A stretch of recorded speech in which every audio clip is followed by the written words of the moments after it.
What's up, everybody? This is Will from the Fight Gods podcast. I'm here with my co-host Nico. Nico, tell everybody what's up, man. What's up, baby? Chilling out here in Rhode Island. Beautiful weather today.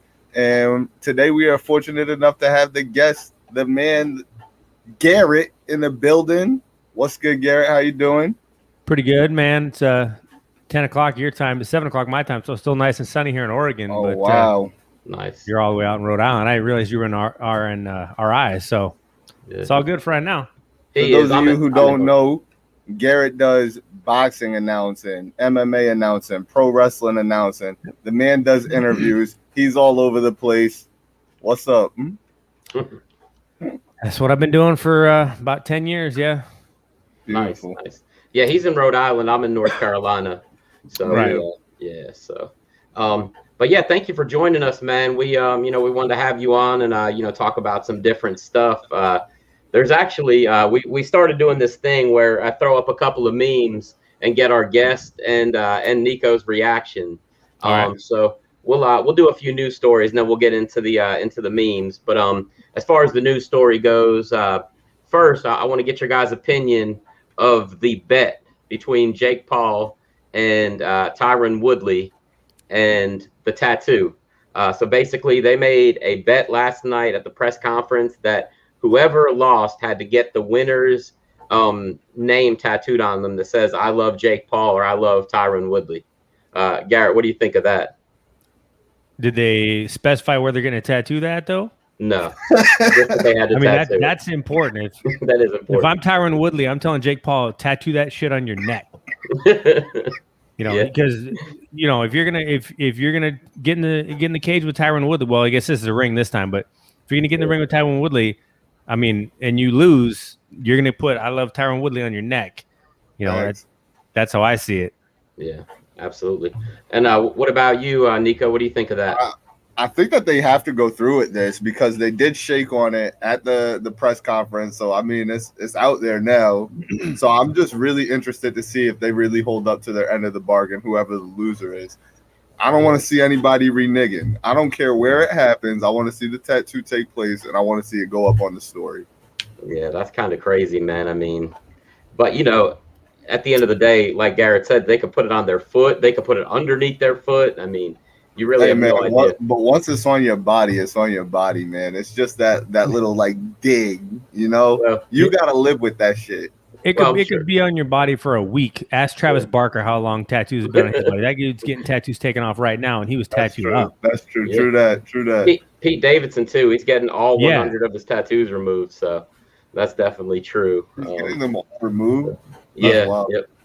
Pete Davidson's tattoos were all random. There was no like rhyme or reason to anything. His was just like he'd go into a tattoo shop and go, "I want that," and then just put it on. There was no story, no rhyme or reason to most of his tattoos. Right. Yeah, I mean that's definitely true. I think that he's trying to get more roles that are a little bit more mainstream. That's what I figure that he's doing it for. But yeah, you could definitely get it removed. Especially, I'd say Jake Paul is probably a little more well off than Tyron Woodley. Jake Paul could probably schedule something for tomorrow to get it done and get it done tomorrow. So right. But I think it's kind of a crazy bet. Go ahead. Jake Paul's got the YouTube money. Tyron Woodley only has UFC money. Yeah. So yeah, Jake Paul's probably got at least one more zero than Tyron Woodley does. Yeah, amen to that. Definitely, man. But yes, I think that's kind of a crazy bet. I know the original bet was that Jake Paul would double Tyron Woodley's salary if he won. I can't remember the other way around or whatever. If Jake Paul had won, but I kind of think this bet is a whole lot more. Bro, but what does that mean? Is he really paying this man? Who, Tyron? Oh, Jake? Yeah. No, he was just saying that he'd pay out of his own pocket the same amount that Tyron was making. No. But on the press conference, he was like, "I'm paying you." Really? Well. Yeah, he said that like 3 or 4 times during the press conference, man. I just don't understand what's going on. Well, so how much are they making? What's the payouts for each guy? No, that I'm not sure about. Have they disclosed that yet, Nico? I have no clue. I was just checking in on the press conference, and I saw Jake saying that shit, and I just didn't know if he was talking out his ass or like trying to get a rise out of Tyron. But he seems to be very serious about it. Like he's paying him. Right. Well, yeah. Go ahead, Garett. That's an investment for Jake Paul anyway. I mean, even if he's paying Woodley $1 million, I bet Jake Paul, if you go to Social Blade right now, Jake Paul's probably worth what, 25 mil, somewhere in that neighborhood. So okay. Giving Tyron Woodley $1 million for all this pub, I'm sure he's like, okay, sign me up.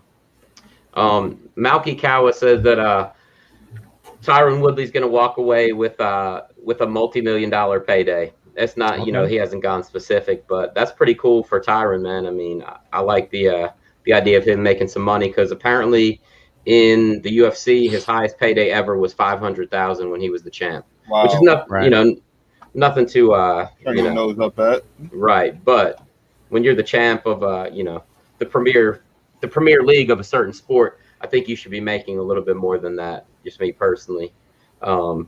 So especially when you find wiggle room to pay Conor $5 million to show up with no belt.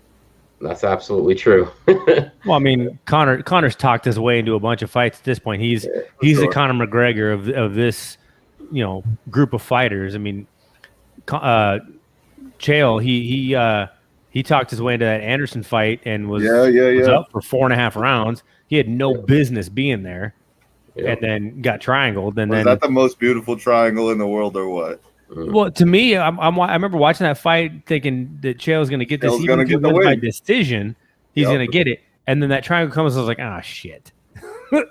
Because at that point, I mean, for jiu-jitsu wise, Chael has never been belted back then. He's a brown belt now, but even back then he wasn't belted at all. So it was like, okay, well, hope you can get out of this. And he didn't, but then he tested hot for, performance enhancing. And I was like, well, I mean, you would have got popped either way. Right. And then he also talked his way into that John Jones fight, because he hadn't even fought at lightweight or light heavyweight at that point. And and see, so if he could have held on for another minute with Anderson, he would have won that fight. And if the John Jones fight would have finished the first round, he would have won that fight. He's got a lot of what ifs, because that toe was mangled, man. There's no way they were going to let him come back out. Right. So, that was kind of crazy. And then he went to Bellator and had that fight with Tito, and then it was all, I watch the video sometimes. I still think Tito tapped. I still think he 100%. That's still crazy to me, but yeah, man. So, but yeah, so we'll talk about another news story, and Ali Abdelaziz, who is the manager of several UFC fighters, several successful ones, is basically challenging Sean O'Malley to fight Frankie Edgar. Oh, so why is he signing Frankie up for that? I mean, basically, he's told Sean O'Malley, you want to get into the top 5, come fight Frankie Edgar. It's pretty much much what he said. Like Frankie is a workhorse and he's brilliant in the ring, man. But I just think this kid got the juice right now, man. Yeah, I do. I don't know, Nico. I think it would be similar. I think it would be similar to the Yair Rodriguez fight against Frankie Edgar.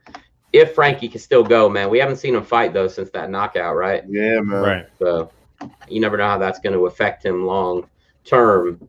But, okay, let's put it this way. Frankie Edgar 5 years ago would run through Sean O'Malley. Right. He would win I think he would win a unanimous decision, no problem, but now, we'll just kind of see. This kid is young, man, and you're right about that, Nico. And he's a great striker. Funny. Who did that to Frankie Sandhagen? Yeah, Sandhagen. Yep. I feel like O'Malley is more elusive on his feet than Sandhagen is, and that's not like discrediting Sandhagen, because I think he's brilliant as well. But that boy O'Malley, man, he's in the ring dribbling. He's dribbling in the ring, man. That was pretty funny. Funny thing that the guy Chris, what was his last name, Nico? The one that fought O'Malley the other night.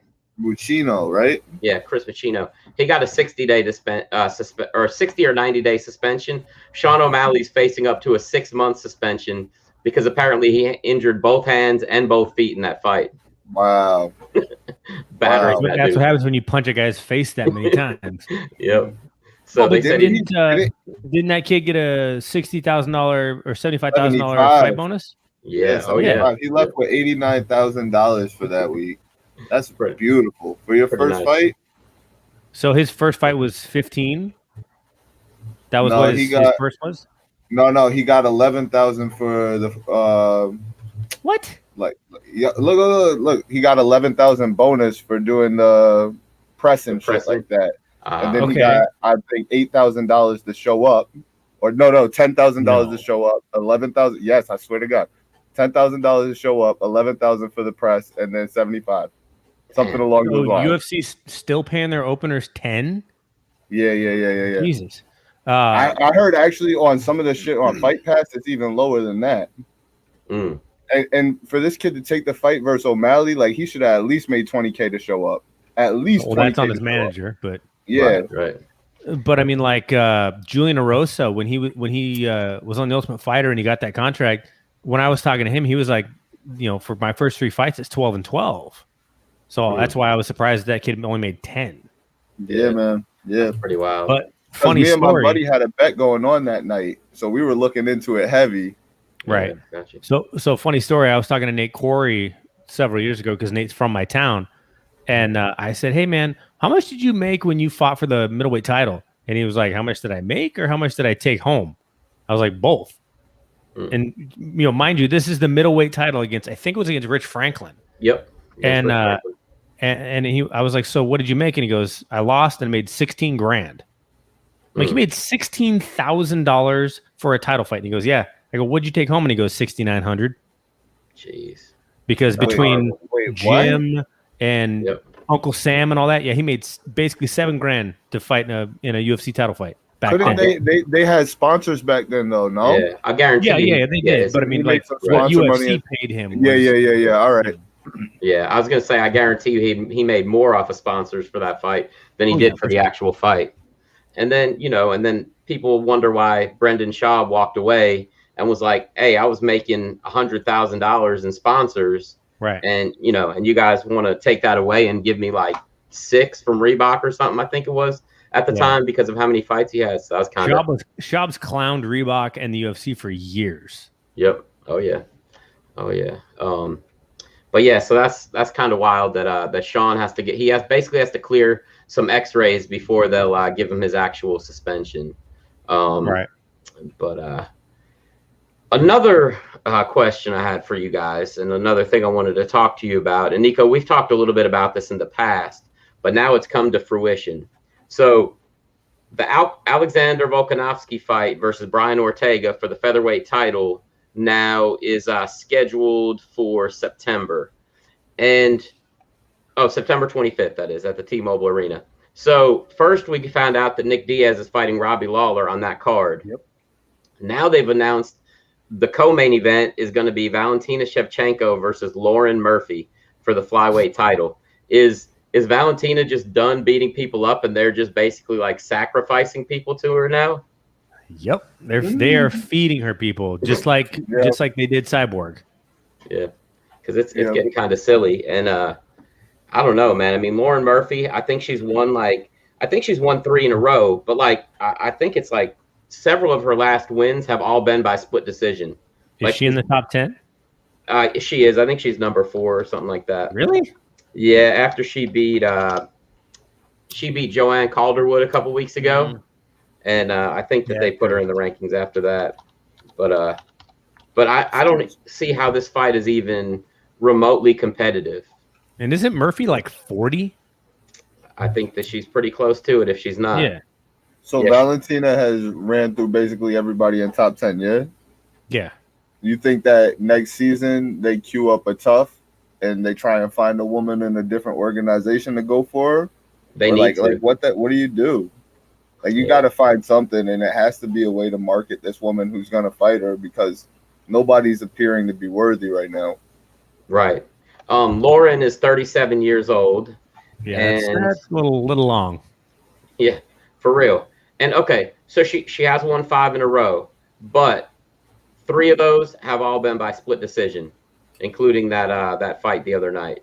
3 okay, so was JoJo ranked? JoJo is ranked. Yeah, she is. Okay. Let's see.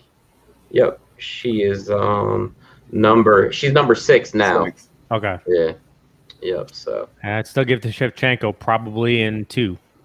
yeah, I mean, the only thing that I could see is Lauren Murphy shooting from like 20 feet away and holding onto her leg for dear life. That's about the only thing that I could see. No, That's not man. gonna win the fight. No, I mean, I'm not saying she's going to do anything with it, but I think that that's how it's going to go. I feel like she'll dive for a leg as many times as she can until she gets knocked out. So basically, she's going to pull a Ryan Hall, is what you're saying. Probably. I mean, would you stand with Valentina? I wouldn't. No. I mean, no. You already know what I told you, though, Will. It's only one person who's going to make it interesting. Oh, Rose coming up. Doug Rose. She's the only person make it interesting. Yeah. But they won't do it. But they would never do it. Hey, that would be a fun fight, though. Yeah. I think Valentina would finally get a main event on pay-per-view. You think that they could come to terms of agreement even though they've worked together in the past? Money talks, bro. Facts, right? We've seen it before, but it's just kind of crazy to me that they're sending her out there basically to get murdered pretty much. But what kind of buys do you think you would get with a Thug Rose Shevchenko fight? I mean, do you think they get $500,000? Yeah, I think that probably around there. I mean, I think it would be decent. It wouldn't be anything great, but I think it'd be as good as. Depends on who you put on as the co-main. Because remember, Will, you had put up that thing about Amanda Nunes versus Tate selling how much? A little over $1 million, I think. 1.2. But we all know who sold that fight. Brock Lesnar. Brock fucking Lesnar. And then you also had Anderson Silva versus Daniel Cormier, so that was kind of cool too. Yeah, so it's all depends. Who can you get the co-main for them? There you go. Tim Card threw up the pay, 89,000. He just looked it up for us. 10 to show, 75 to fight. Okay, kid made good coin then. Yeah, he made good coin. He made all right. Yeah, and Ben Doucette in the building. What's up, bro? So yeah, I don't see anybody in that top 10 that's doing anything with Valentina after she ran through Jessica Andrade the way that she did. I don't see anybody really doing much with her for a long time. But let's see what other news stories were there that I wanted to go over with you guys. Actually, that's probably it for right now. I will say though that that was what I was going to tell you guys. Marion Renault says that she is eager to finish her MMA career after the fight with Miesha Tate. She's like, I'm looking forward to never stepping on the scale again, this and that. I mean, is that pretty much her just saying, all right, I'm coming in to fight, but I'm probably going to get my ass kicked? Yep. I mean, that's 1 foot in, 1 foot out, and Misha's coming out of retirement, so I mean, right. Miesha looks fucking great right now too. She does. Right. She looks like she's in phenomenal shape, man. Yeah, and I don't know if it's exclusively, but I know she's training quite a bit at Sick Jitsu with Juliana Pena under Rick Little. So that's a good gym. I mean, they have Rick's a guy. Got killers. Yeah, they got a guy. Can't think of his name right now, but he's probably going to win this Ultimate Fighter. And then he's got Chiesa, he's got Juliana Pena, Sam Cecilia. You got all those guys out of Spokane. That's from my neighborhood. Yeah, Lyle. He was real good a while back. Tim said, thank God for that bonus of getting his brains beat in. Yeah, absolutely. That's life-changing money, though, for a guy like that that's been making probably $1,000 for a fight, probably $500 to show. What was the bonus, though? That was performance of the night? Yeah. No, fight of the night, right? Yeah, fight of the night. Fight? Okay. Which when you think about it, it really wasn't the fight of the night. No. It was more Dana saying, hey, this kid's tough. He took an ass whipping. We're going to go ahead and give him a bonus. And O'Malley did so much in that fight. We'll give him a bonus too. But yeah, so yeah, Marion just pretty much sounds to me like she's going out there, laying down, and she's done. Yep. So that's kind of sad to see it when a guy says, or a girl says, this is my last fight, beforehand. So I don't know. She was, she's been a good journeyman fighter for several years, but I guess it's time for her to go. She's actually, I don't know if you knew this, Garrett, she's the oldest signed fighter in the UFC right now. Male or female? Male or female. Yep. How old is she? Because there's got to be some heavyweights that are like 40. I think she's 42. There aren't any UFC heavyweights that are that old. What's How that? old Nah. is Damian Maya? I don't know. Damian Maia's Remember? like 60 years old. Well, Let's stop see. playing, man. Damian No, I'm Maya telling you. old as hell. I looked it up that one time. Remember, Marion Renault is the oldest active UFC fighter and is the only woman on the list. Let's see. Alexei Olenek. I'm about to tell you guys. Hey, Alexei look old as fuck. That's all I'm saying. yeah, for real. Let's see. Hold on a second. Let me go to the list. Yeah, no, she's the oldest current fighter right now. Olenek. Olenek. Okay. He's born the same year, just later. But Damian Maia's not in the top 5. See, Damian gotta be up there. Yep, he was born the same year too, just late in the year. 1977. All right. Yep. Yoel Romero also 1977. I know he's not in the UFC anymore. Everything is possible. Yeah. Get Jesus. Jeez, but I don't know, man. Did you know that Little Nog is still? Oh no, he's not signed. That's why he's on the list. Okay. Yeah. Is Little Nog? He's not still signed, right? Because he was the oldest. He was 1976 instead of 77. But I don't think that he's currently active. Well, if he Bigfoot was still on the list. Bigfoot was born in like 1944, right? Hey man, he was up there, man. He was getting there in age. But yeah, man. Okay, so Nico, I'm gonna show you guys a couple of these memes that I found, and I'll just get your reaction. Let's see. Actually, the first one's not a meme. I'm just gonna throw this up there though. This one really just makes me happy, man, because this kid is a legend in the making. Oh, wow, man. To get his own pop is pretty awesome. His own pop. Yeah. So I thought that was pretty cool. What do you think of that, Garrett? So with Moreno, what's funny to me is I always like the memes where it's like a picture of him and then a picture of some dude that's juiced up, and it's like it's hard to convince somebody that the guy on the left is going to kick the shit out of the guy on the right. Facts. Those are my favorite. But for Moreno to get a Funko is pretty cool. I mean, yeah, you know, he was, what was it, 3 years ago? He was not even in the UFC, and he'd already been cut. Yep. So. Came back, and so yeah, I think he's pretty awesome. Nico knows I've liked that guy for a long time. Citizen. Yeah, and it's funny too because do you play the UFC game at all, Garrett? The UFC game on Xbox or anything? No, not at all. Well, when it came out, which was last year around this time, he had a 3-star rating. Mm-hmm. After that first fight with Figueiredo, they bumped him up to 4.5 stars.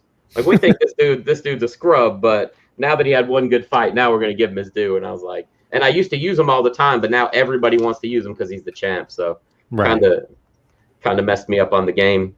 But Nico, because I know you're a big fan, I'm going to throw this one up there. Just go ahead and give me your opinion of this. Yo, now that's a fucking classic right there. That's beautiful. That's beautiful. Man. Who's holding the fan? Who's holding the fan? Oh, it's Dwight. No, buddy. I mean, like, who would be holding? John Kavanaugh. John Kavanaugh. or what's his name? Ido Portal. Yeah, him. Or what's the dude's name that used to be in the UFC? The GOAT. Artem. It's Artem Lombarov? Yeah, it's Artem Lombarov. That was his little buddy. What do you think of that? Are you a fan of The Office, Garrett? So here's a funny thing. There's a few shows that people give me shit that I've never watched before, and The Office is one of them. I've never seen one episode of The Office. I've never seen one episode of Seinfeld. Whoa, that's blasphemous. Well, so here's the thing: is Larry David's comedy to me drives me nuts. Jerry Seinfeld's comedy drives me nuts. And Kramer drives me nuts. So I'm like, I'm not gonna try and sit through that. I can't do that. I can't do any of these. Yeah. So I mean, I understand the reference, but at the same time, I was like, whatever. Yeah. Just a quick backstory on this one. Michael, who's played by Steve Carell, he had a foot injury that day.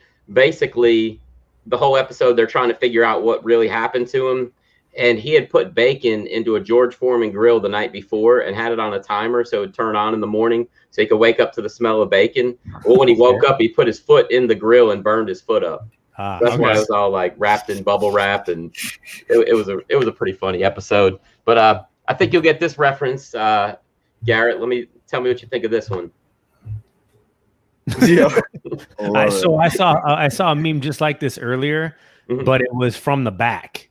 And, Okay. And it was Poirier's wife on the right and Connor's wife on the left.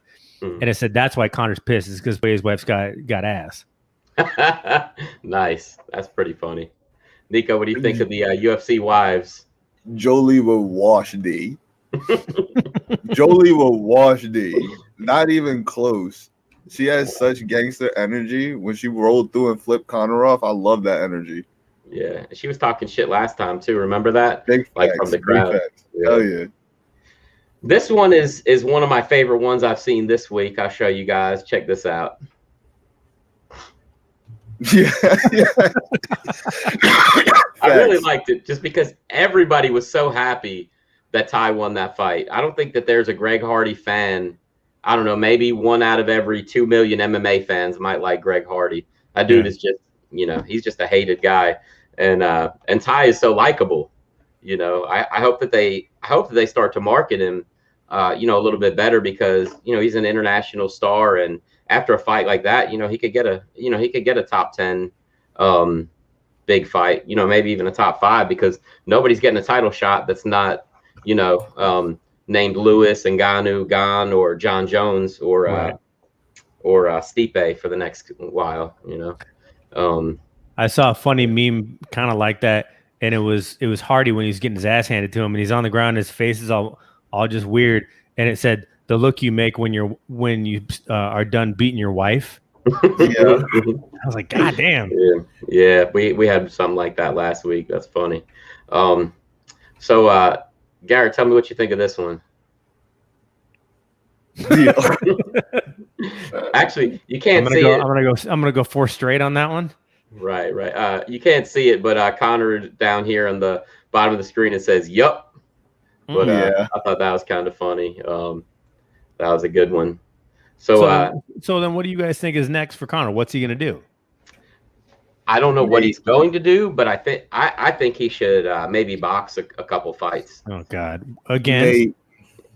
against people that aren't that good, because Jake Paul has already shown, like his first fight against Nate Robinson, or again, he's already shown that if you're a superstar and you box somebody who's not proficient in boxing, you can still make some money doing it. You know what I mean? Right. I don't know, his legs. I mean, he's hurt his legs in the last 2 fights.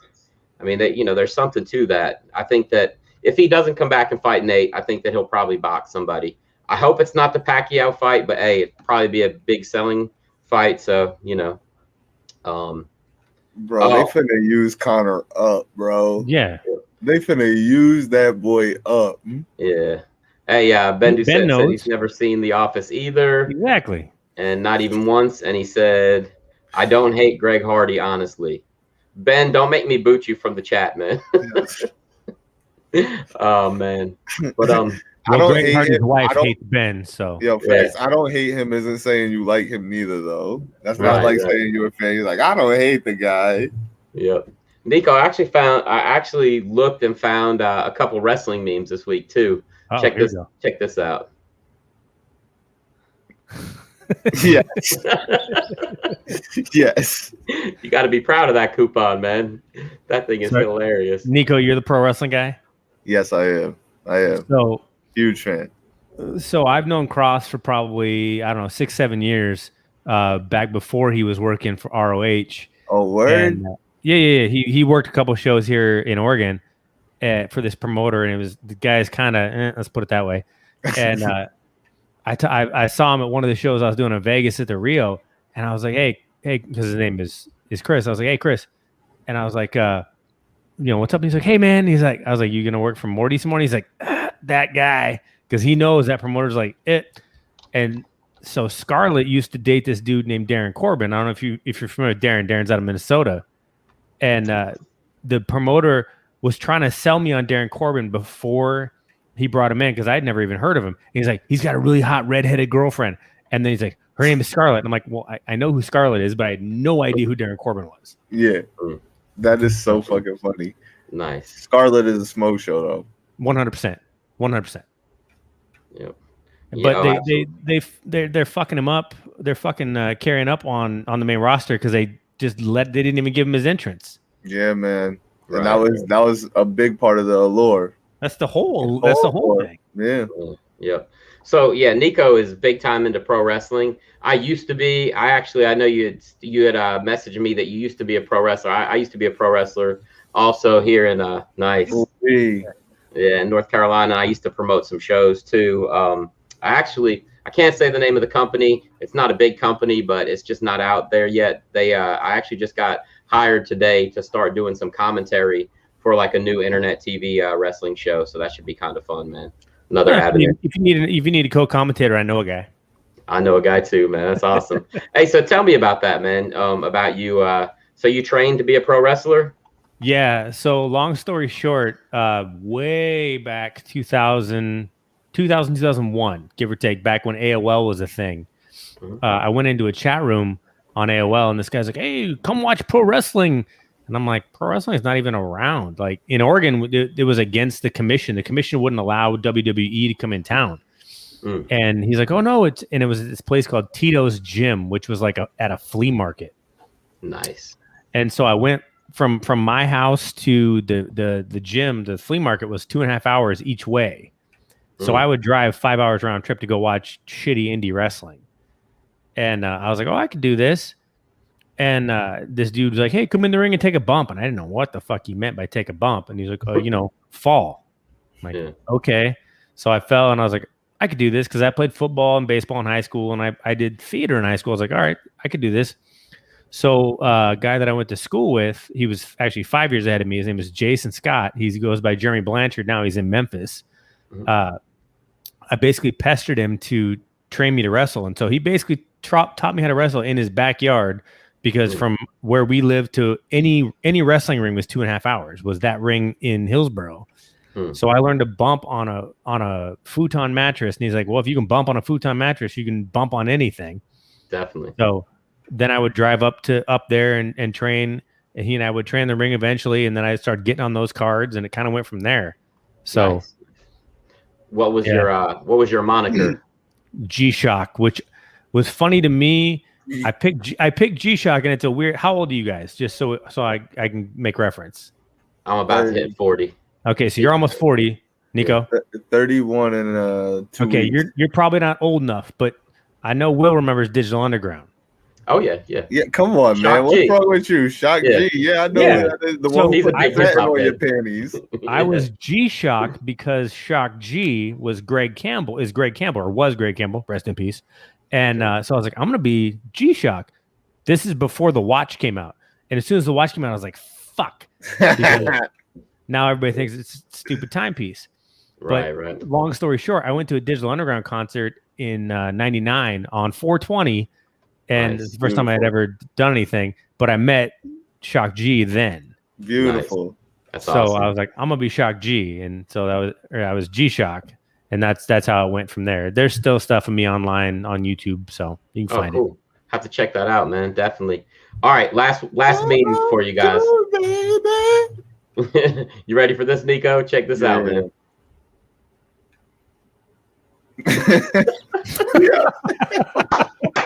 Oh man! Hey, he's wearing that Apple Watch, so he knows when he has a heart attack. Yeah, there you go, man. That's just hilarious. Life alert. Styling and profiling and working on that defibrillator. Yeah, right. I think it's a bracelet, but even on the other arm, it looks like he might even have another watch on. You see that? Come on, man. LA and New York. Well, yeah. That Rolex he's wearing is the only Rolex he has left. So. Oh man, yeah, that's a sad story all in itself, man. Rough time. So Garrett, I do have a question for you, man. And sure. So every weekend, I'm sure you'll agree, every weekend on the UFC, we see Bruce Buffer come into the octagon and have to announce at least one or two horrible decisions. Correct? I mean, do you agree with that? Yeah, for the most part. Yeah. Okay. Ben said when he was a wrestler, he was Andrew Amadeus. Okay. I don't know. I'm an announcer. It's part of my job to be able to pronounce. There you go. Amadeus. So Garrett, I'm sure the UFC is not the only one that gets these judges that make horrible decisions. How does it feel for you watching the fight, knowing one guy won, and then having to get in there read the scorecard and say, "Holy shit! I've got to announce this guy that got his ass kicked as the winner." So I'll give you two examples of this. So one time I can't remember where I was at. I want to say I was in Cali, like NorCal, and they give me the decision, and I looked at it, and I looked at the head judge, and I was like, "You serious?" And he's like, "Yep." And I literally went, "You serious?" And he's like, "Uh-huh." I was like, "Okie dokie." So I go in this, and this is at a casino in Northern California, and it was outdoor, and I start announcing the decision, and you announce like, because it ended up being a split decision, and it was like a 29-28 for this guy, 29-28 for this guy, and then a 30-27 for the other guy. And it was the 30-27 where I'm like, was this judge watching the same fucking fight? Mm-hmm. Because I mean, the fight should have been a draw, but I was like, okay. And people booed the fuck out. I felt like they booed me for announcing the decision. And because I didn't tell the ref what the decision was, because normally when there's a decision, I walk to the ref and I get in his ear and I'll go red, red, red, red, red, or blue, blue, blue, blue, blue. So he knows who to hold up. Yeah. Because a lot of times if you just say a name, you'll see the ref like hesitate, like, fuck, who was that supposed to be? Yeah. But I didn't tell him. And I say the name, and he literally is holding both guys' hands, and he turns around and looks at me. like, are you serious? In my face, I was like, uh-huh. So that was the one time. The second time I was announcing it in Afghanistan. This is back in February. And I'm standing on the outside, and I look at the promoter, and I go, hey, man, if this goes to a decision, am I safe? And he's like, what do you mean? And I go, we're in Afghanistan. I'm American. If the Brazilian, because it was a Brazilian guy versus an Afghan guy, I said, if the Brazilian guy wins, am I safe? And he like couldn't understand what I was getting at. And I was like, let's just pray this fight finishes, because I don't want to be the only American in this whole building that might not make it home. No, facts. Right. Yeah, oh yeah. So. I'm trying to think of his name. The MMA referee. He's been on Bellator. I think he's been on UFC a couple times. The guy from Tennessee, or no, from Georgia, I think. Right? Is it Georgia or South Carolina? I can't think of what his name is right off the bat. But I think he probably was on that same card with you. I remember he was posting a bunch of stuff. Who was the referee in Afghanistan? Do you remember? Oh, when I was there, it was all Afghans. It was not. Okay. Yeah. Got you. This referee that I'm friends with on Facebook, he posts some pictures of like the Middle East and stuff, because sometimes he goes over there to referee. I can't think of it. I'll think of his name right when we finish up tonight. But they had 4 referees who, I mean, Afghanistan, they're having to teach that country like what MMA is. I can send you video of them rushing the cage and jumping in the cage, the fans. What? That's wild. Yeah, it's crazy. Like because they don't like the decision, or because they're excited about the winner? No, because they were excited. Like for the main event, after we get done, Will, remind me and I'll send you the video. I took video of that fight with the Brazilian guy because, spoiler, the Afghan guy won.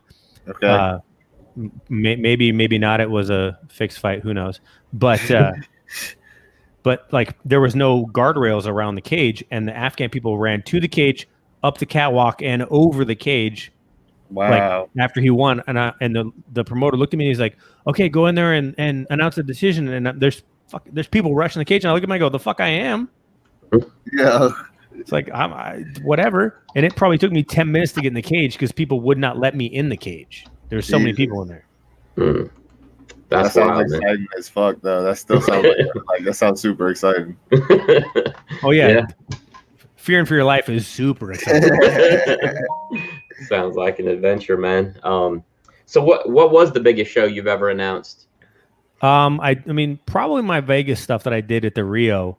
I used to work for Final Fight Championship.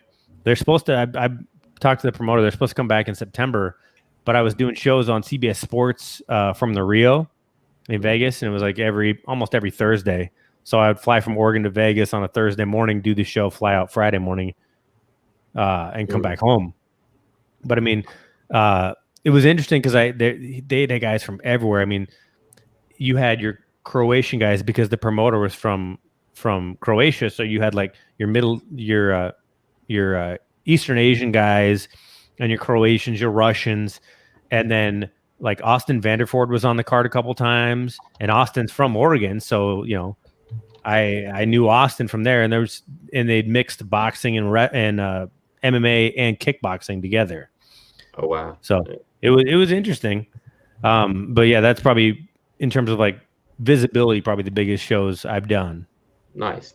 I mean, I guess maybe the Trinity shows I did in Hawaii that was on Fight Pass. Fight Pass, yeah, I saw that when I was looking you up earlier. Yeah, right. I saw you commentating some of those. Yeah, the Trinity stuff was pretty funny because Bob Ostovich is the promoter, and Bob's daughter is Rachel Ostovich, which I'm sure you're familiar. Of course. And like the first time I went there, we're doing weigh-ins and whatever, and I knew who Rachel was, but I didn't put two and two together that Rachel was Bob's daughter. Okay. And I don't know why I didn't, but I was like, okay, it's cool you're here. And then I realized, oh, it's your fucking daughter. That's why she's here. And she was kind of the face. She's kind of the face of Trinity. And they did the Dana White looking for a fight the second time I was there. So Dana and Din Thomas and those guys were there, but I had to do a show the following day back in Oregon, so I didn't get to hang out at all. Got you. Have you ever had to do all three things in one night, my man? What do you mean? Commentating, announcing, and then the interview as well. Oh, all the time. Oh yeah, Hawaii. I do that. I would do that. I do it in Washington for combat games. Yeah, damn, a lot of times it's commentate, announce, and do the post fights. So wow, gotta make yourself worth the money. So that's for sure. Oh yeah, for sure. But that's the funny thing though with a lot of fighters. I mean, UFC notwithstanding, but there's a lot of fighters that if you put a mic in their face, they don't know what the hell to say. Right. Like they've never thought about it. And so if they're a young fighter, you have to coach them through what to do. Who's your favorite on the mic right now? Oh, my all-time favorite is Chael. If we're talking MMA, it's Chael, hands down. Yeah. Amazing. I mean, what about currently? Are we still talking just MMA? Yeah, just MMA. Derek just Lewis. MMA. Okay. Derek Lewis. Nice. All right. I'm a Julian Marquez guy. Okay, yeah. Nice. I think he's been killing it recently. But the reason I like Chael is because Chael stole from pro wrestling. His whole shtick is. Oh yeah. For real. Yep. Yeah, well, so do you remember Chael would say, when you're the best MMA fighter, they don't call you the best MMA fighter. They call you Chael Sonnen, beat me if you can. Mm-hmm. Yeah, he stole that from Len Denton, the grappler. I didn't know. I didn't know that. Yeah, Len's from Oregon. He lives in Texas now, but Lenny is he's probably. I mean, this is Lenny's mask. He was the grappler. He's part of the Dirty White Boys back in the 80s. Okay. In Dirty White Boys. Yeah, back in World Class, it was him and Tony Anthony. Right. But Chael called Lenny and was like, "Hey man, can I use your stuff?" And Lenny's like, "Yeah, go for it." And so that's where Chael got that whole shtick was all pro wrestling. Wow. Nice. Yeah. Remind me, Will, and I'll send you a video. I used to do this show called the World Famous Flea Market back in the day, and me and a buddy would basically commentate over shitty wrestling, kind of like Mystery Science Theater for pro wrestling. Yes. And there's one show we do where Chael's in the crowd, and he's still at University of Oregon. Nice. That's awesome, man. Hey, the referee I was trying to think of a few minutes ago was Blake Grice. I figure you've probably done some shows with him. Do you know him? I know the name. I don't know if I've ever done. I don't know if I've ever done any shows with Blake. Okay. Well, he referees around the country, but also, like I said, he puts up pictures of him in the Middle East pretty, at least once a year or twice a year, where he's over there refereeing and stuff. Yeah, I mean, going to Afghanistan is no joke. I mean, if you're going to Dubai or something like that, it's not the same as Afghanistan. Right. Oh yeah, I believe that, man. I definitely believe that. But yeah, man. Let me ask you this, because just something that just came to mind. In your announcing time, has anybody ever gotten mad at you for the way you announced them, or making a mistake when announcing somebody, said the wrong hometown, any of that kind of stuff? I can think off the top of my head. I know one guy. So not when I've announced, because there's a trick when you announce. If the name is complicated, or you're in the middle of it and you're gonna fuck it up, you just power through it. Mm-hmm. It's just the way it is. But I did a fight one time. God dang it. The guy's nickname was the Copenhagen Kid, and he had it tattooed on his back.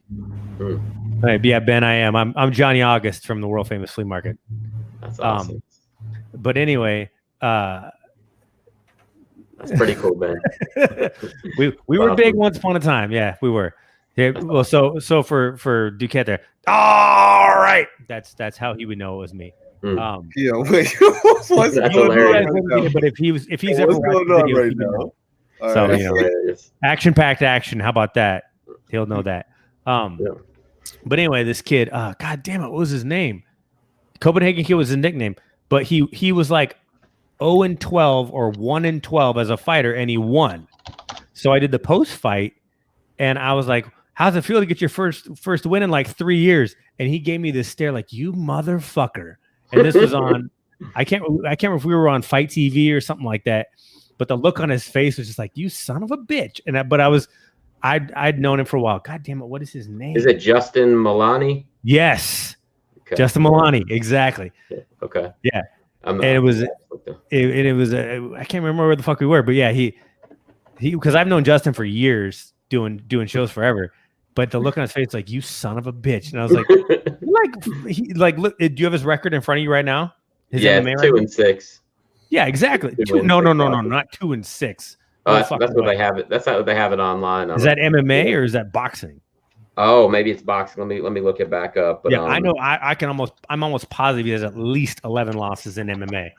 Oh, that's funny. Let's see, the Copenhagen Kid. What a horrible name too. I mean, Copenhagen is what, that dip or whatever? Yeah, but it's tattooed on his back, so he had no choice. Oh, geez. Like, you know, people would tattoo their name across their back. He has Copenhagen tattooed across his back. Wow. Right. That's pretty wild. Yeah. Let's see.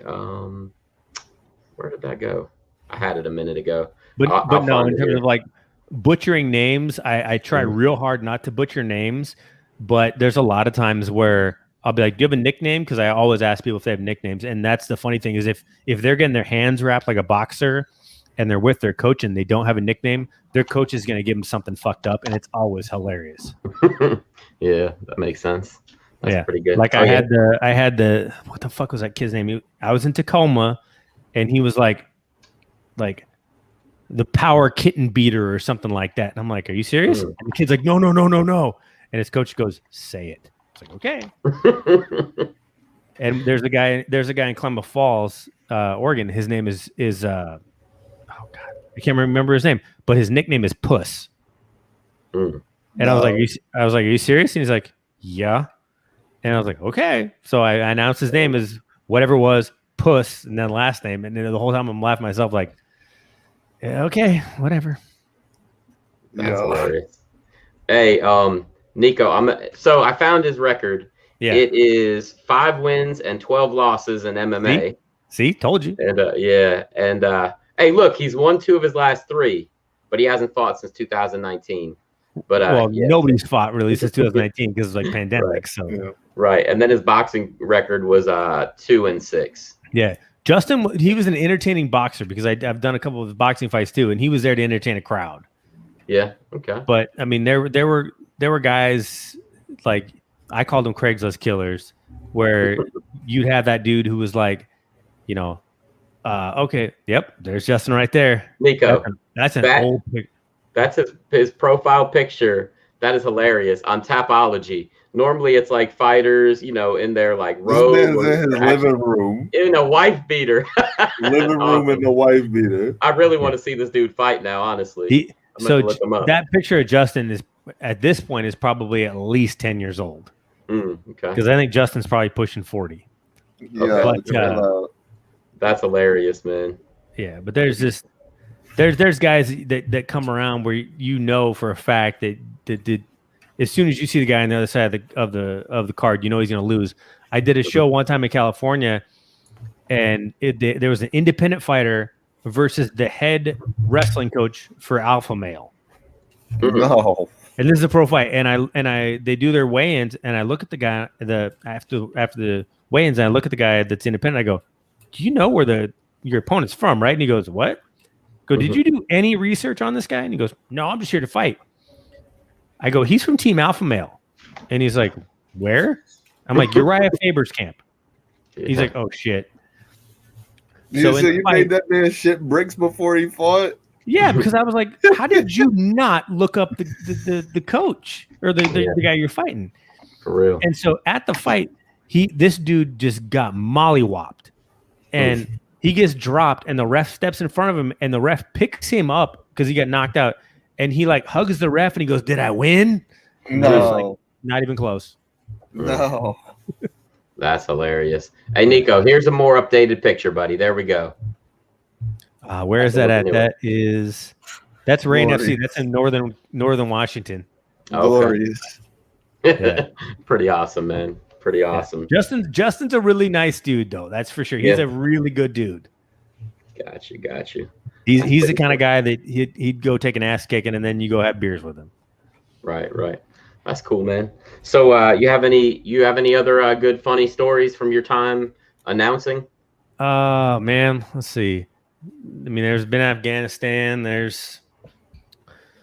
I'm trying to think. Let me ask you this. Sure. Have you ever announced a show where somebody, like the crowd, actually did get in the ring or the cage? Or, I mean, I know you're saying Afghanistan. Like during the fight? No, after the fight or something like that. No, because American crowds, like, they know what's up. They know not to do that. The Afghanistan crowd had no idea. I did a show not too long ago, and without even knowing the fighters, I could tell that like the B-side fighters were all just tomato cans. Right.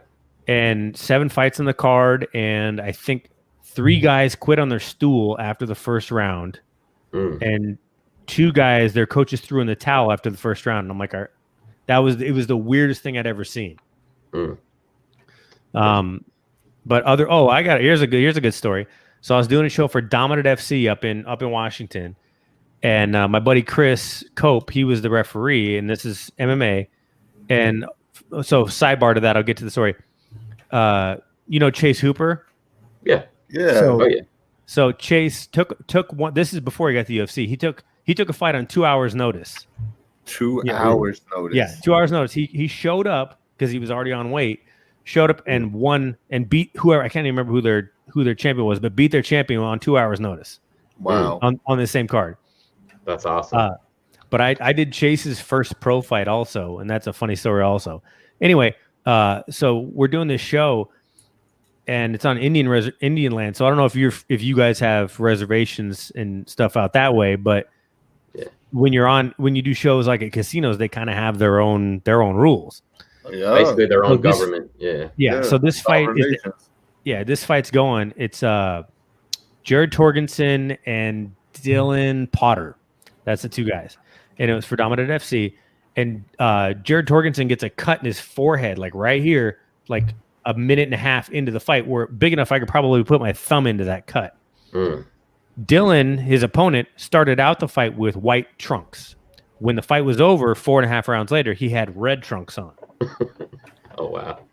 But in like the 3rd round, I'm sitting there watching the fight because I was commentating also, and I'm watching the fight, and all of a sudden the crowd goes, "Oh!" And I'm like, "What in the hell's going on?" And I look, and Chris, the referee, is in the corner with his hands up like he's like posting it up, trying to get a rebound in basketball.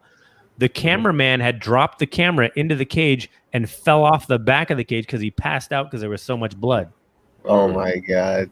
Because he wasn't hooked in. So those 3 guys, the 2 fighters and the cameraman had to go to the hospital. The fighter just got stitched up in the back. That's crazy. Yeah. What other funny stories? Okay, so Chase Hooper in his first pro fight, he was still 17 when he fought his first pro fight. Oh wow! And I knew his coach, Jeff Hoagland, and he's walking in the cage, and they get in the cage, and I look at Jeff and I go, Did this kid get a hall pass from 7th grade? What's going on? Because he was super young, and I was like, what the fuck?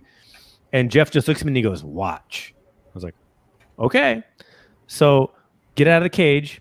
Ding, ding, ding. 45 seconds later, Chase choked this adult man unconscious, gets up, gets the win, and walks out. And Jeff looks at me as he walks out and he goes, see, told you. And I was like, okay, you're right. That's and awesome. Jeff's thing with Chase is they said pro by 18, UFC by 21. He was in the UFC at 20. Wow. That's pretty awesome, man. So that's real cool. You ever see the memes of Hooper and Ben Askren Ben with Askren, Montreal. Yes. Yeah, that shit was hilarious. That was so good, man. For Classic real, man. moment. Hey, Why'd Nico, you be at my dad?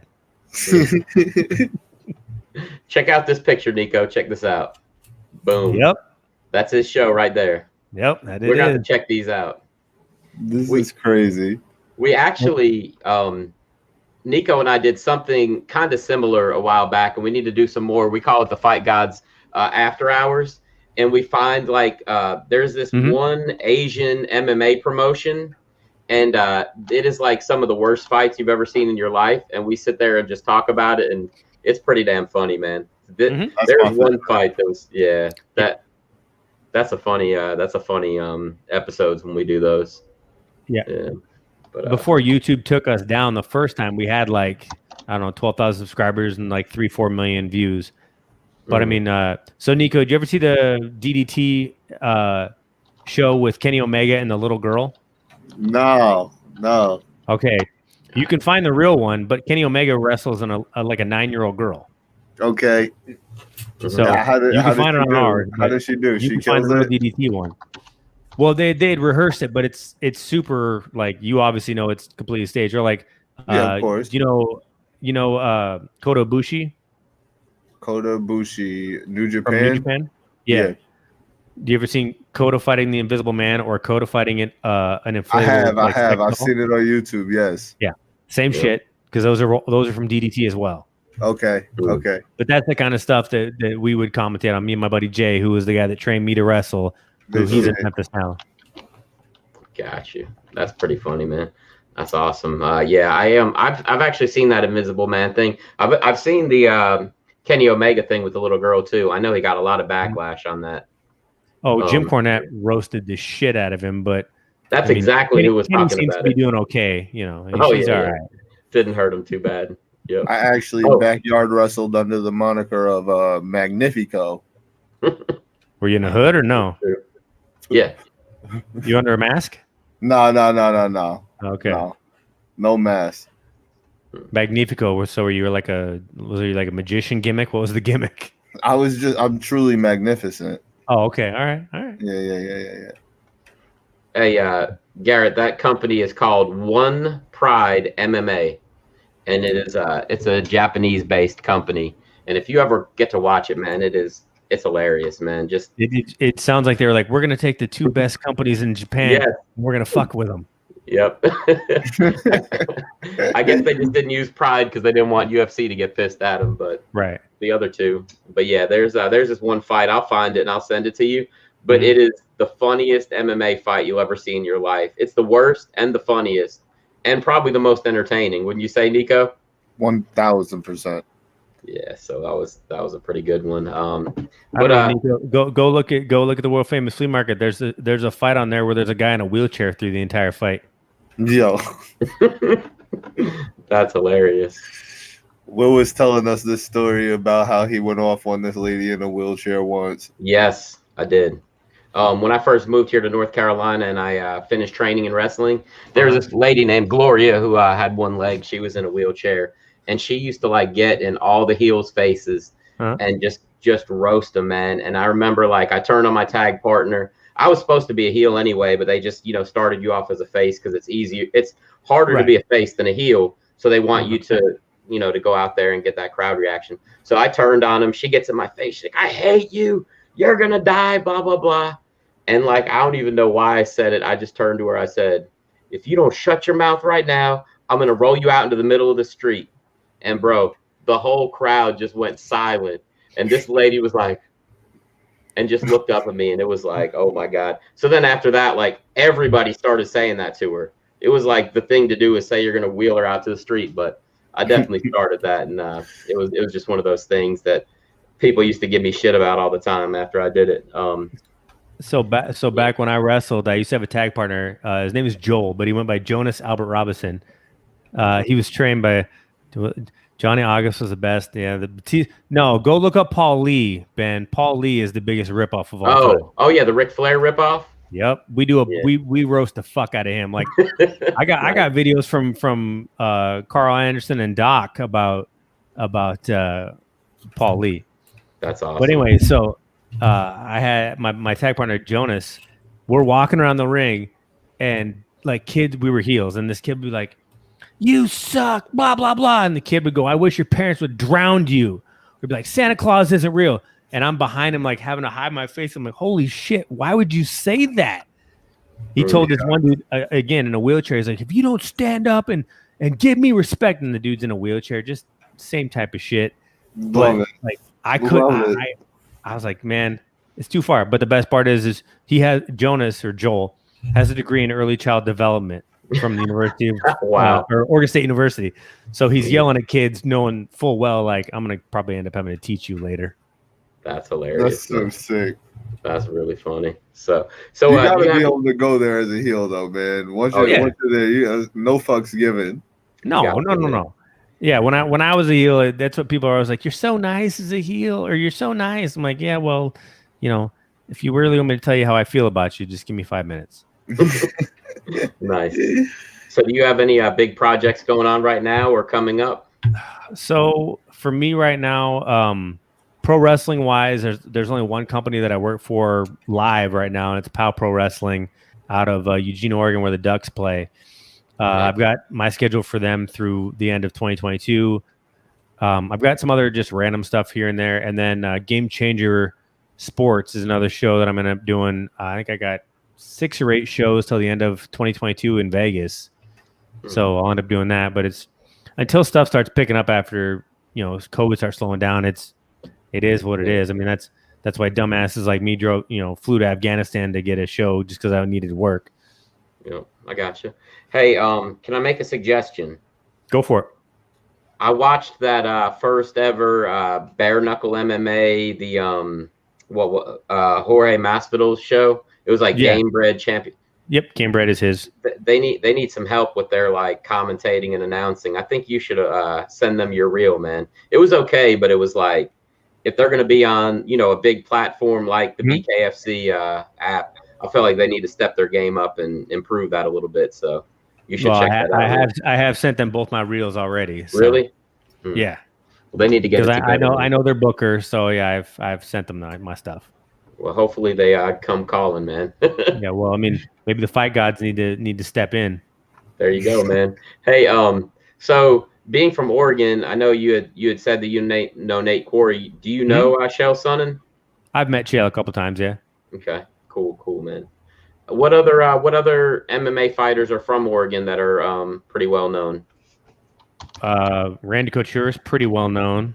Yeah. Matt Lindland. Matt Lindland pretty well known. I was trying to think if Randy Chris was from Lieben's pretty well known. Chris Lieben, yeah. All you have to do is just look up Team Quest and just look at their roster from back in the day. Team Quest, yeah. Like the BJJ gym that I go to and I've been going to for years, our Muay Thai coach is Dave Hagen. Dave used to train at Quest. Dave's a judge for the UFC and for Bellator. So like I just sit and listen to Dave tell funny stories about dudes from back in the day. Right. Nice. Yeah, that's pretty cool. I knew a couple of those Team Quest guys weren't from Oregon but lived there. Right. Amanda Bell, she's a fighter in Bellator. She's in our gym. Oh, nice. Yeah, she just lost probably a month ago. But nice. She's your journeyman fighter, but she's a stand-up banger. She doesn't go to the ground unless she absolutely has to. Nice. That's pretty cool. Hey, Nico, I just thought of something, man. I'll tell you a quick story just because he was talking about the commission and everything earlier. There's a local kickboxing company about 20 minutes, 30 minutes from my house. And I talked to the owner of it, and he invited me down. I was going to do some like video work during the show, just take some highlights and stuff, make a highlight video. So I take one of my friends with me. I get him a pass too, and like he's going to take a little bit of footage too. We're going to mesh them up later.